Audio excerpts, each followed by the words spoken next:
Welcome to the Rockabye Revenue Podcast with me, Abby Watson. I'm a mum of 4 and a business strategist, and I train people to become hypnobirthing teachers. In the last decade, I've built a thriving baby business that grew beyond my wildest dreams. This podcast is for you if you run a business or dream of running a business in the birth and baby industry. You want to change lives whilst making more money. I'm talking about creating sustainable income whilst being present for the people that matter most. I believe for our baby businesses to have the impact we desire, we must be rewarded. On this podcast, expect me to share actionable strategies without the jargon. I've been where you are. I've built a business while raising 4 little ones, and now I'm here to help you turn your passion into profit while creating the life you've always dreamed of. So let's get started. Hello, lovely one. I am recording from my kitchen because it is blooming freezing today, and this is the warmest, coziest place in my house, and that's exactly where I want to be. And this week, my kids have gone back to school, well, 4 of them, after this, I nearly said summer holidays, after the Christmas holidays. So it is really nice to have some form of normality. And I can tell you something that is very unusual for me at the start of January. I am feeling very much like bring it on, bring the work, business, the bustle of January on. And I say that that's not like me, and it really isn't. I am usually slow to get into the new year. So if you are also feeling slow like I normally do, no, that's okay. That is totally okay. We can either be pumping with energy at the start of January, or we can feel very much in hibernation mode too. Now, as I sit here after that 2-week break, I am very much reflecting on that time I had. And of course, every single person that I see is like, oh, did you have a nice Christmas? And depending on who asks, I either give the answer you're supposed to give or the honest one. So the answer you're supposed to give is, yeah, it was lovely, it was great, thanks. The honest answer is, I'm quite happy to see the back of it, you know? It wasn't the best Christmas, it wasn't. Now, don't get me wrong, there were pockets of magic and lovely memories, and I know I'll look back on the photos and I'll forget some of the bad bits. And it'll feel like, Christmas 2025 were bloody perfect, when actually it wasn't perfect at all. And one of the bits of Christmas that I am thinking a lot about is the 2 days that I spent in bed. The 2 days that I spent in bed with an occasional head down the toilet, puking into it moment. And quite honestly, I feel, can't believe I'm saying this, and I feel like vomit gods do not hear, but I actually feel a bit grateful for that experience. And I'm actually, very afraid of puking. I do not like it. So yeah, it wasn't the vomit that I enjoyed. It was the 2 days in bed. And I learned so much from having to be in my bed for those 2 days.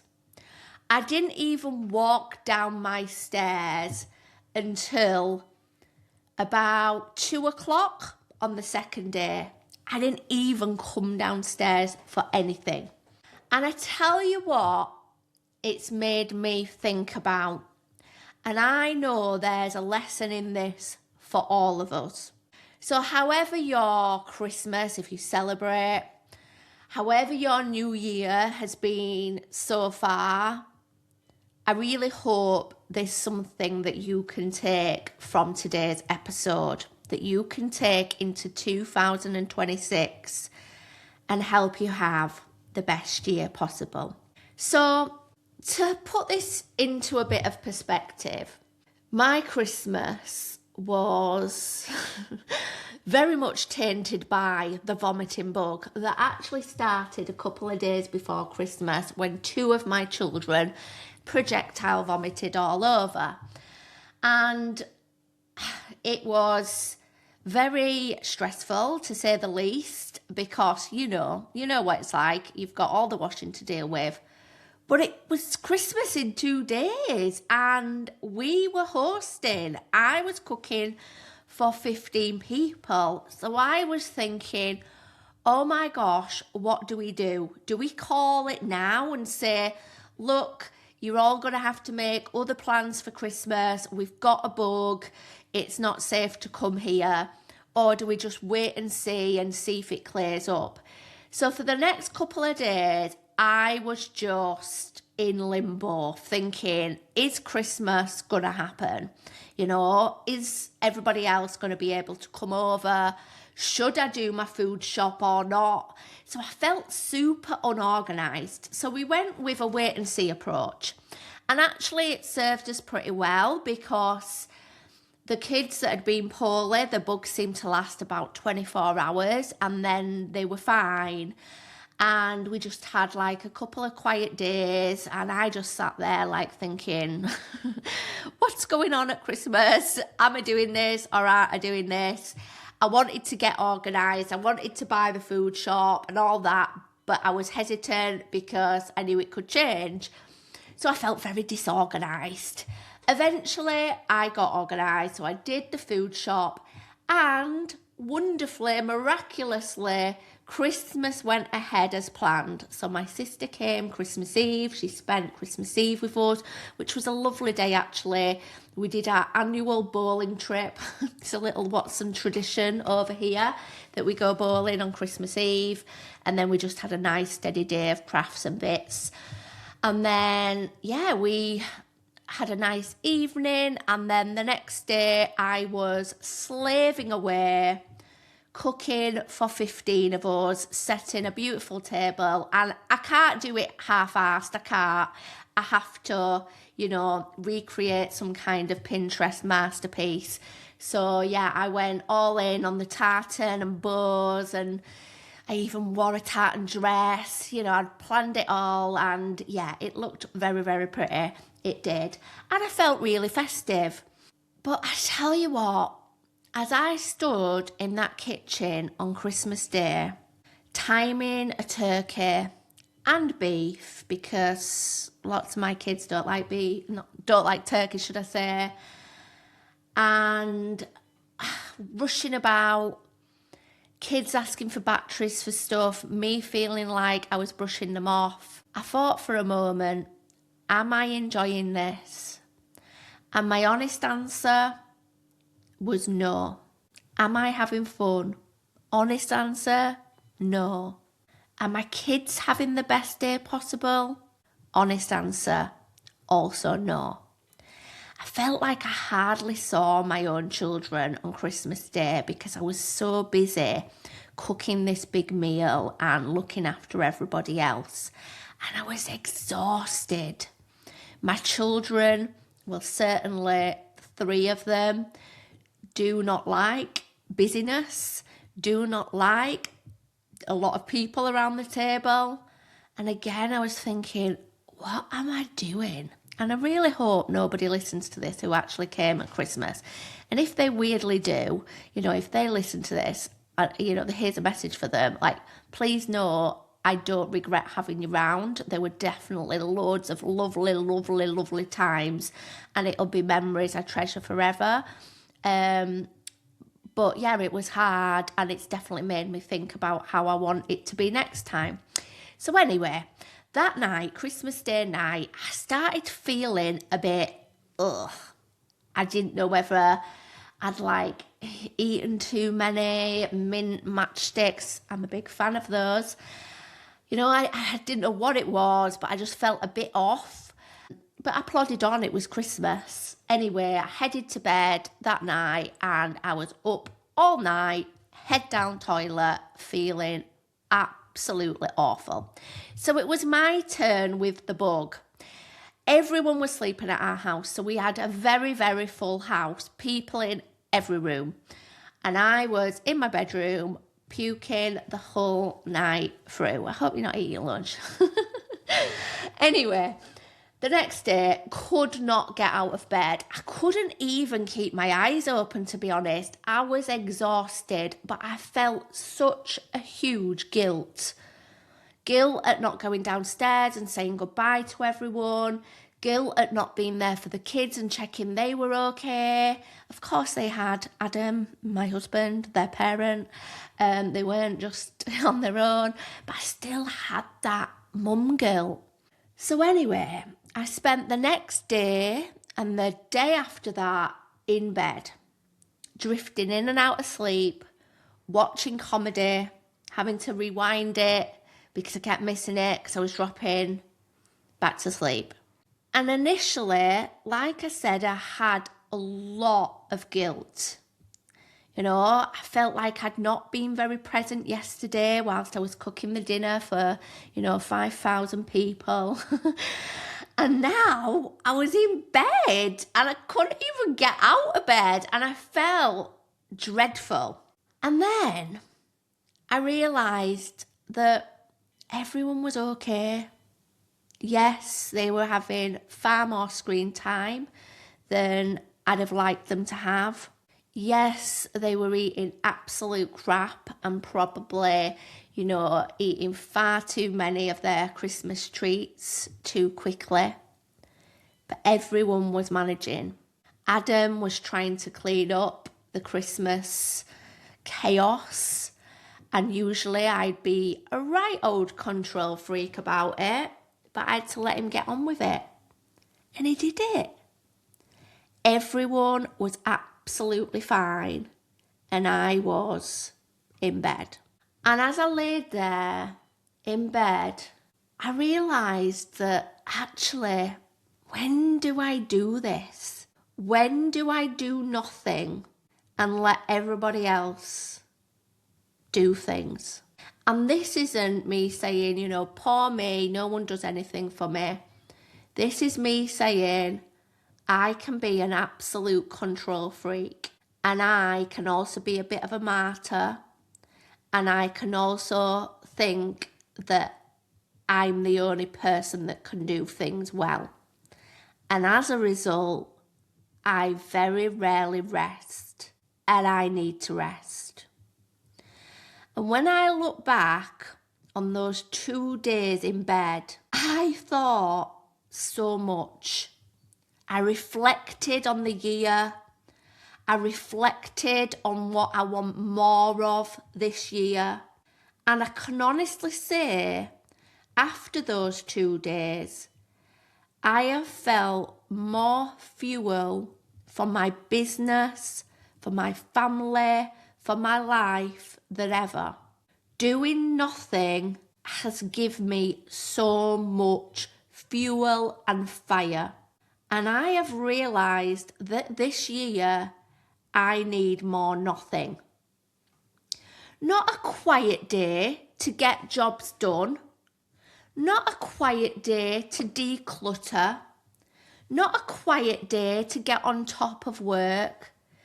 But a quiet day for nothing.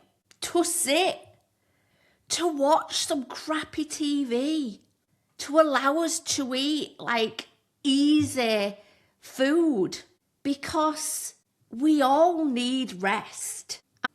What if the thought of you becoming a hypnobirthing teacher isn't just a random thought? What if it could be more than that?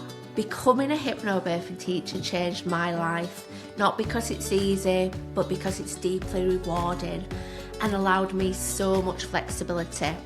Starting on the 26th of January, I'm running a free training for those curious about this path, and you are invited. Sign up via the link in the show notes, and I would love to see you there. And we don't get rest because we shouldn't feel like we get rest when we deserve rest.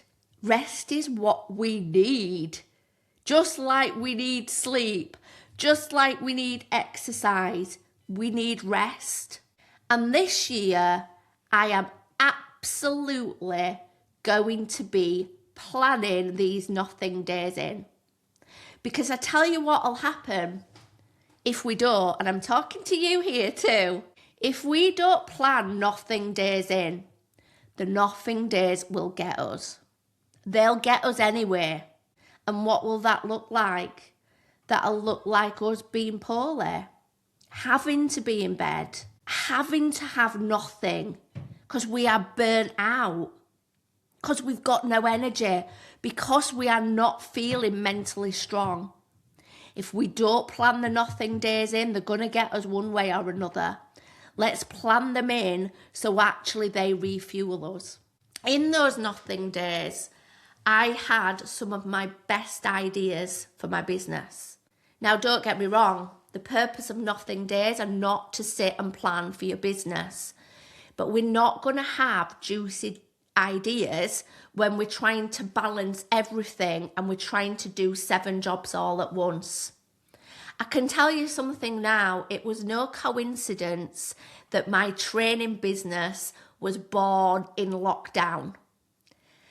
I created my hypnobirthing teacher training that has gone on and supported over 500 women.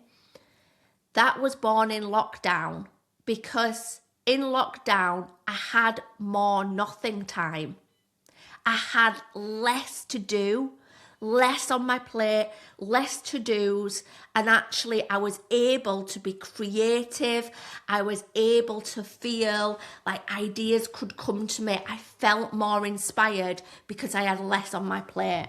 Now, if any of this is resonating with you, if you too feel like nothing catches up with you out of burnout or illness, or feeling like everything's just too much, please do what I'm doing this year and get your nothing days in now. So tomorrow, I'm recording this on a Tuesday, tomorrow is Wednesday, and Wednesday is going to be my nothing day. Now, of course, I've got kids, I've got a family. There are some responsibilities I have on that day. So I absolutely still will be taking my children to school. And I'm going to make sure they eat, But in that time where I might have some spare time and I could catch up with my washing, I could write a blog post, I could sort out my Instagram post for the next few weeks, I'm not going to be doing it. I'm going to be sat on my sofa and I'm going to be watching some episodes of Gavin and Stacey that I have seen 1,000 times before. I might even watch the Call the Midwife Christmas special that I haven't had a chance to watch yet. And even if I get the urge to get some stuff done to help me in the future, I'm going to resist that urge because I need my nothing day before I really need it. So my challenge for you is not to just listen to this podcast today, nodding along, thinking, she's right, I need some nothing time too. As soon as you've listened to this episode, I want you to go to your diary and put that nothing day in. Put it in. If you don't blank it out, it's not going to happen.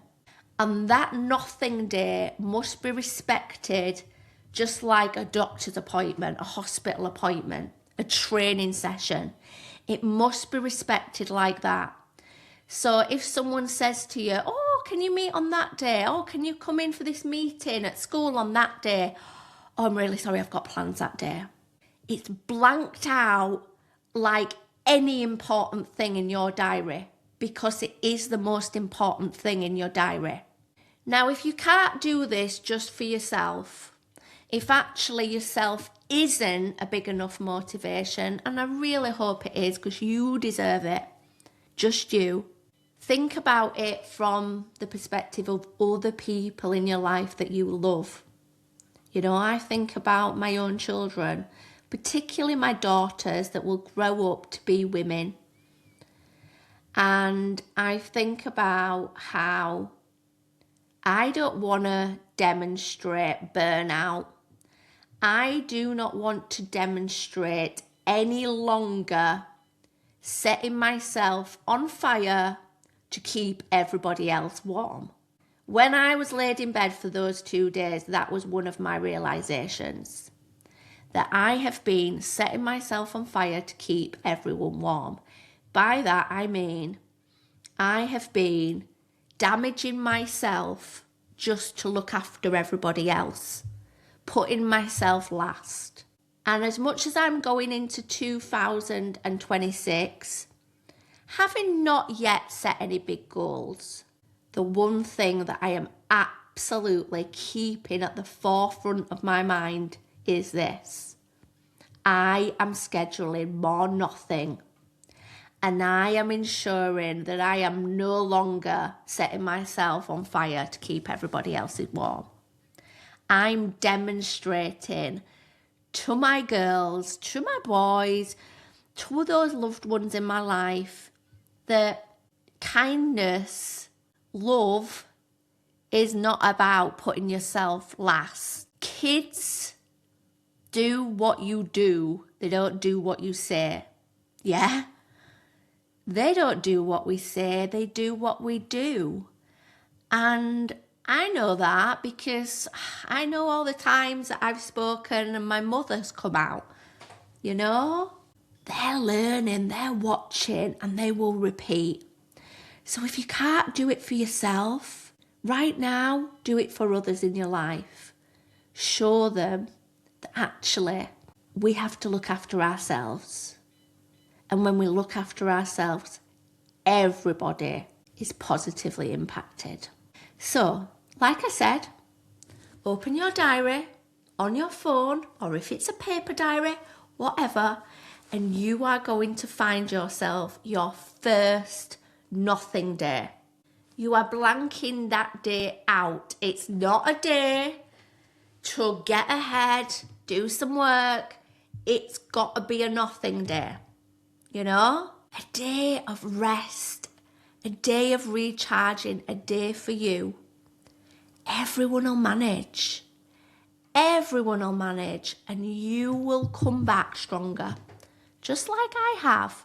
And the next time I do it, I'm not going to have my head down the toilet. It's going to be Gavin and Stacey without the vomiting. It's going to be lovely. And so is yours. So if you are planning your next nothing day, do let me know when it is.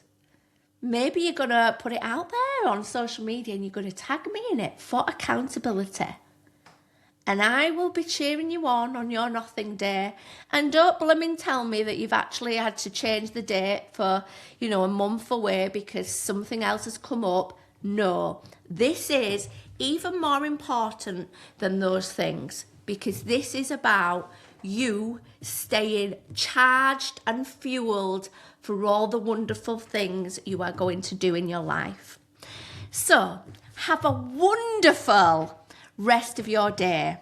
Now, if you are thinking about goals for this year ahead, and you are one of our students at Love Your Birth or one of our graduates, please know on the 21st we have got a fabulous goal setting workshop that I am hosting. Of course, it's free. It's all part of your membership in our community, the one-off fee that you paid when you enrolled.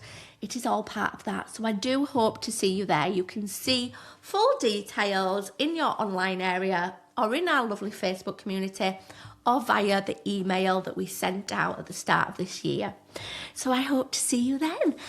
And take care. Enjoy your nothing days. Bye. Thank you for listening to Rockabye Revenue. I hope this episode has left you with some fresh ideas and bundles of motivation. If you enjoyed this episode, do make sure you click subscribe so you never miss an installment. And if you found this episode useful, I'd love you forever if you leave a 5-star review, helping this podcast reach the ears of more of the helpers in this world. And remember, keep changing lives. See you next time.